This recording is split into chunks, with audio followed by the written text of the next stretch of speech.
Welcome back to the intro to Matinee. In this video, we are going to talk about event tracks, which are a very special kind of track available from within Matinee sequences that allow you to fire off other Kismet actions. It allows you to use a Matinee sequence as if it were an event spawner, if you will.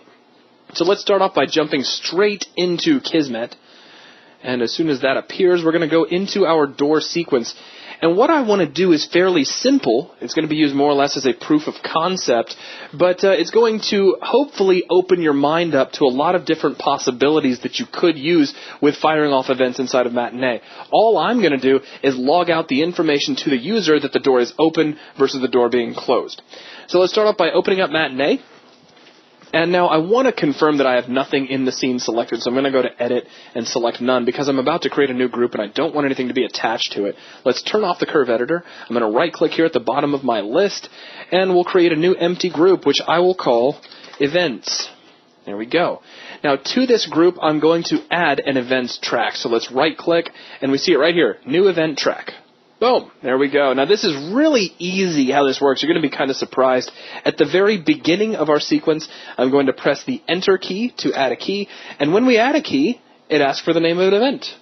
And we'll call this Door Closed. Now why am I starting with Door Closed? Because at this point in the animation, our door happens to be closed. That's how it works. Now I could, go ahead, I'm going to zoom out just a little bit so that we can see all of our sequence.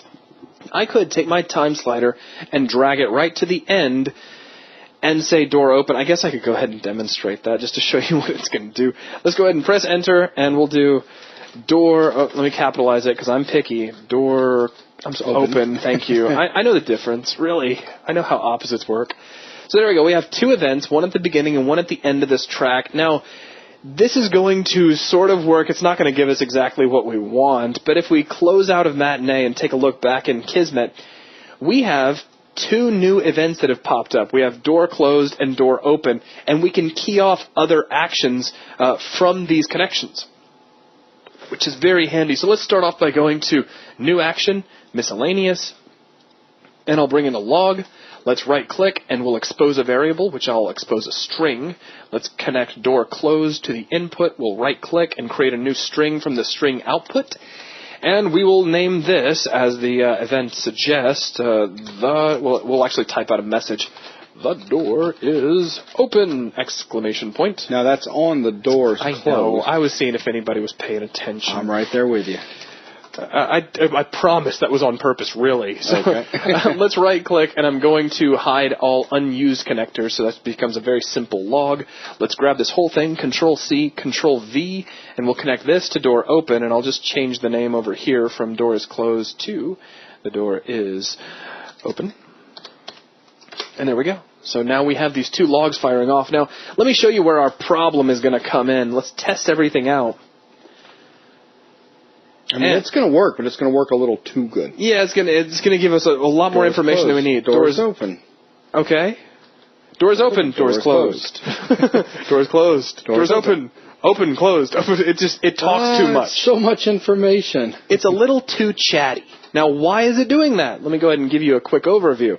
If we pop over to Kismet and open up our Matinee sequence again, when we play forward, the very first thing we do when we play is we fire off the door closed operation. So as soon as the door starts to open, we get door closed. Then as soon as the door gets all the way open, we say door is open, and now that message pops up. As soon as we start to play back, it hits that event again and tells us the door is open, and then as it gets all the way closed, we hit that event again, and we get the message a second time. Right, so we get two messages for each time we have this thing play, be it forwards or backwards. Exactly. And you can see that, too, the forwards and backwards, showing the forwards and backwards arrows right there. Yeah, you see, boom, playing forward and playing backwards. Yep.